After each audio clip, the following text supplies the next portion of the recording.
MySQLలో cursors ఎలా work అవుతాయో చూద్దాం. ఇక్కడ కర్సర్ అనేది సెట్ ఆఫ్ రిజల్ట్స్ని హోల్డ్ చేసి పెట్టుకొని మీ యొక్క ప్రోగ్రాంలో 1 by 1 రికార్డ్ని అందించేదానికి ఉపయోగపడుతుంది. అంటే cursor is nothing but collection of records అని చెప్పచ్చు. ఆ యొక్క కలెక్షన్ ఆఫ్ రికార్డ్స్ని మీరు ఒక ప్రొసీజర్లో కావచ్చు, ఫంక్షన్లో కావచ్చు, వాటిల్లో 1 by 1 రికార్డ్ని అందిస్తూ ఆ యొక్క ప్రోగ్రామ్కి ఎన్ని రికార్డ్స్ అయితే ఉన్నాయో స్టార్టింగ్ రికార్డ్ నుంచి ఎండింగ్ రికార్డ్ వరకు ఒక సీక్వెన్స్లో అందించేదానికి ఉపయోగపడుతుంది. మరి ఫస్ట్ మనం కర్సర్ని డిక్లేర్ చేయాలి. డిక్లేర్ కర్సర్ నేమ్ అనిచ్చి ఫర్ సెలెక్ట్ స్టేట్మెంట్, అంటే ఆ కర్సర్లో ఏ డేటాని సెలెక్ట్ చేసుకోవాలి అనేది మనం ఈ యొక్క సెలెక్ట్ స్టేట్మెంట్ ద్వారా ఇవ్వాలి.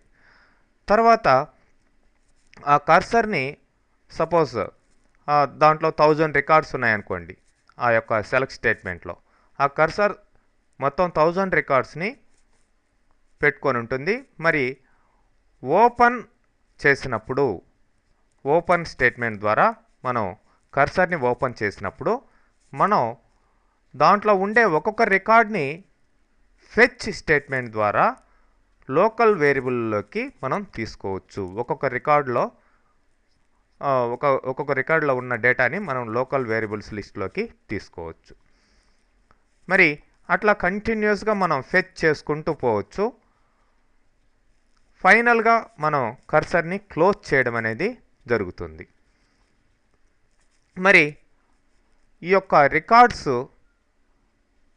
కంటిన్యూస్గా 1 by 1 రికార్డు ఇస్తూ ఉన్నప్పుడు ఫైనల్గా నాట్ ఫౌండ్ అనే స్టేట్మెంట్ ద్వారా, అంటే కర్సర్లో ఇక రికార్డులు లేవు అనుకుంటే అప్పుడు ఆ యొక్క కర్సరు బయటకు వచ్చేసేదానికి ఈ యొక్క డిక్లేర్ స్టేట్మెంట్ ద్వారా డిక్లేర్ కంటిన్యూ హ్యాండ్లర్ వాడి ఫర్ నాట్ ఫౌండ్ అనేసి సెట్ ఒక వేరియబుల్ ఇచ్చి దానికి ఒక వాల్యూ ఇస్తాం, ఇట్లా 1 అని. ఇట్లా అంటే దాంట్లో ఇక రికార్డులు ఎంటీ అయిపోయాయి అని అర్థం.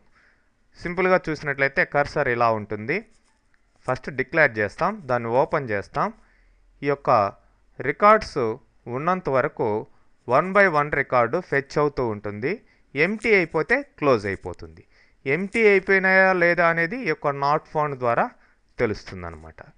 ఓకే, మరి ఎగ్జాంపుల్ చూసినట్లయితే ఇక్కడ చూడండి, ఇక్కడ ఒక ప్రొసీజర్ తీసుకున్నాం. ఈ యొక్క ప్రొసీజర్లో జాబ్స్ యొక్క లిస్ట్ మొత్తాన్ని, అంటే ఎన్ని మంది ఎంప్లాయీస్ ఉన్నారో అందరికీ ఉన్న జాబ్స్ని ఒక వేరియబుల్లో స్టోర్ చేసేదానికి ఇక్కడ ఈ యొక్క ప్రొసీజర్ రాయడం జరిగింది. అందులో మనం కర్సర్ని ప్లేస్ చేస్తాం. ఓకే, జాబ్స్ లిస్ట్ అనే ఇన్అవుట్ పారామీటర్ని తీసుకున్నాం. డిక్లేర్ వి ఫినిష్డ్ అనే ఒక వేరియబుల్కి డిఫాల్ట్ వాల్యూ 0గా ఇవ్వడం జరిగింది. స్టార్టింగ్లో ఇది 0గా ఉంటుంది. ఇది 1 అయిపోతే ఆ యొక్క కర్సర్ ఎంటీ అయిపోయిందని అర్థం. అట్లనే డిక్లేర్ వి జాబ్స్ అనే ఒక వేరియబుల్ తీసుకున్నాం, దానికి బ్లాంక్ ఇచ్చాం డిఫాల్ట్. ఓకే, డిక్లేర్ ఇప్పుడు కర్సర్ని డిక్లేర్ చేస్తున్నాం. జాబ్స్ అండర్ స్కోర్ కర్సర్ ఆ యొక్క కర్సర్ పేరు. మరి దీంట్లో ఏముంటాయి? సెలెక్ట్ జాబ్ ఫ్రమ్ ఎంప్లాయీస్ అందరి జాబ్స్ ఈ యొక్క కర్సర్లో ఉంటాయి. ఎన్ని రికార్డ్స్ అయితే ఉన్నాయో అన్ని రికార్డ్స్ని ఇది తీసుకొచ్చి పెట్టుకుంటుంది. అంటే నాట్ ఓన్లీ జాబ్స్, మీకు ఏ డేటా కావాలో ఆ డేటాని కర్సర్లో ప్లేస్ చేసుకోండి. దాంట్లో ఉన్న 1 by 1 రికార్డ్ని మీ ప్రోగ్రాంలో వాడుకుంటూ పోవచ్చు అన్నమాట, లోకల్ వేరియబుల్స్లో తీసుకొని. అది ఒక కర్సర్ ద్వారా మాత్రమే కుదురుతుంది అన్ని రికార్డ్స్ని హ్యాండిల్ చేయడం. సో ఇప్పుడు డిక్లేర్ కంటిన్యూ హ్యాండ్లర్ ఇచ్చాం. For not found set v finished equal to 1 అంటే ఎప్పుడైతే ఈ యొక్క కర్సర్లో డేటా ఎంటీ అయిపోయిందో అప్పుడు వి ఫినిష్డ్ అనే వేరియబుల్ 1 అయిపోతుంది.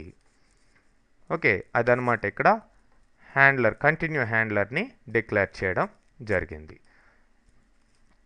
ఫర్ నాట్ ఫౌండ్, ఎప్పుడైతే కర్సర్ ఓపెన్ చేసిన తర్వాత రికార్డులు కనిపించుకుంటా పోతాయో అప్పుడు వి ఫినిష్డ్ ఈక్వల్ టు 1 అయిపోతుంది. ఓకే, ఓపెన్, ఆ కర్సర్ని ఓపెన్ చేస్తున్నాం, ఇప్పుడు లూప్లోకి వెళ్ళిపోతుంది అనమాట ఇది. సో ఇక్కడ లోకల్గా ఒక లేబుల్ కూడా పెట్టాం. మరి ఈ యొక్క లూప్లో fetch jobs cursor into v jobs అనే లోకల్ వేరియబుల్లోకి, ఇక్కడ తీసుకున్న లోకల్ వేరియబుల్లోకి ఫస్ట్ జాబు వస్తుంది. If v finished equal to 1 leave loop, ఈ లూప్ని క్లోజ్ చేసాడు, అంటే ఇక రికార్డులు లేనట్లయితే క్లోజ్ అయిపోతుంది.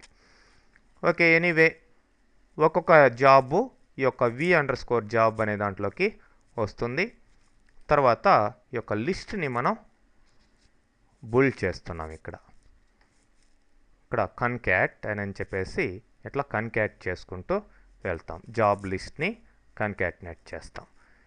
jobs_list ఏదైతే ఇక్కడ మనం పారామీటర్గా తీసుకున్నామో దాంట్లోకి కన్క్యాట్నేట్ చేసుకుంటూ వెళ్తాం ఈ యొక్క జాబ్స్ని. ఓకే, ఫైనల్గా క్లోజ్ కర్సర్, ఎప్పుడైతే ఈ యొక్క నాట్ ఫౌండ్ కర్సర్లో రికార్డ్స్ ఎప్పుడైతే కనిపించలేదో అప్పుడు క్లోజ్ చేయడం జరుగుతుంది. మరి ఫైనల్గా మనం ఆ యొక్క జాబ్స్ లిస్ట్ మొత్తాన్ని డిస్ప్లే చేయడం జరుగుతుంది. ఎనీవే దీన్ని ఎగ్జిక్యూట్ చేసి చూద్దాం.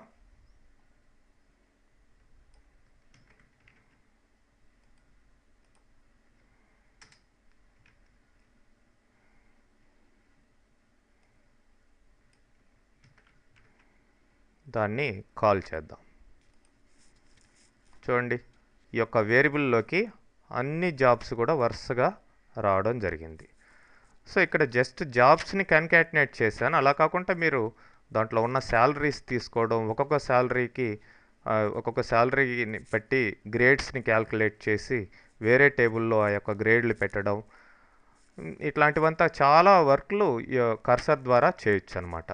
1 by 1 రికార్డు తీసుకోవడం, ఆ రికార్డులో ఉన్న డేటాని బట్టి అక్కడ క్యాల్కులేషన్స్ లోకల్ వేరియబుల్స్ ద్వారా చేసి మీరు కావాల్సిన యాక్షన్ తీసుకోవడం ఎంత చేయడం ఒక్క కర్సర్ ద్వారానే కుదురుతుంది. ఓకే.